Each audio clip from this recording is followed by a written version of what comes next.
আগে সংস্কার চাই, সংস্কার, তারপরে নির্বাচন। আগামী 28শে জুন রোজ শনিবার ঢাকাতে এক মহাপ্রলয় সৃষ্টি হবে ইনশাআল্লাহ।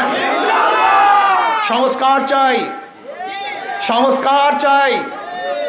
এই সংস্কার করার জন্য ইনশাআল্লাহ আগামী 28শে জুন ঢাকাতে বিশাল প্রলয় সৃষ্টি হবে। সে বন্যা কিসের বন্যা? মানুষের বন্যা হবে। সে প্রলয় কিসের বন্যা? প্রলয় হবে, মানুষের প্রলয় হবে ইনশাআল্লাহ। কি যাবেন তো ইনশাআল্লাহ ঢাকায়? চলো চলো ঢাকায়, চলো চলো চলো ঢাকায় চলো ইনশাআল্লাহ।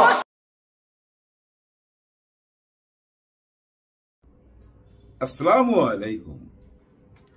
দুনিয়াতে আমরা সবাই চালাক, কিন্তু প্রশ্ন হলো কে কতখানি। সবাই চালাক, কে কতখানি চালাক সেটা হলো বড় জিনিস। দেখেন, খাপে খাপ মমতাজের বাপ। আমাদের কোনো অঙ্ক যদি মিলা যায়, মনে করেন আমরা এটা ভাবলাম যে এইটা এই হইতে পারে, ঠিক দেখলাম 2 দিন পর ওই জিনিসটাই হইতেছে, তখনই বলি খাপে খাপ মমতাজের বাপ।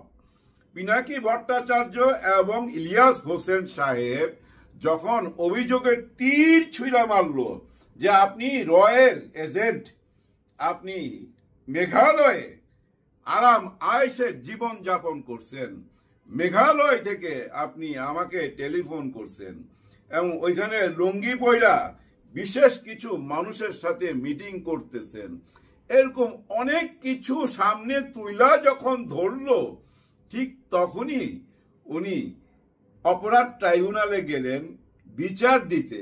উনি যে গুম হয়ে গেছিলেন সেই বিচার দিতে গেল 9 মাস পর। যে বিচারটা দেওয়া উচিত ছিল 9 মাস আগে, সেটা 9 মাস পরে। তার মানে কি আপনারা দিশাহারা নাকি? যে কাজটা 9 মাস আগে করার কথা সেই কাজটা আপনি এখন করতেছেন। তার মানে ওনারা যদি, পিনাকি ভট্টাচার্য আর ইলিয়াস হোসেন যদি অভিযোগটা তুইলা না ধরতো, আপনি তো জীবনেই মামলা করতেন না। এটাই তো বোঝা যায়। এখন আপনি নিজেকে প্রমাণ করতে চাচ্ছেন যে আপনি ভারতের দালাল না এবং আওয়ামী লীগের দোসর না এবং এস আলমের সাথে আপনার কোনো সম্পর্ক নাই। না, এইটা আপনি এখনো প্রমাণ করেন না, এটা নিয়ে কিছু বলেন নাই, এস আলম নিয়ে কোনো কথা বলেন নাই। কিন্তু শেখ হাসিনাকে এখন আপনি প্রথম আসামি বানাইছেন। 7 জন আসামি, তৎকালীন যে স্বরাষ্ট্রমন্ত্রী ছিল সেও আসামি, আরো 5 জন আছে।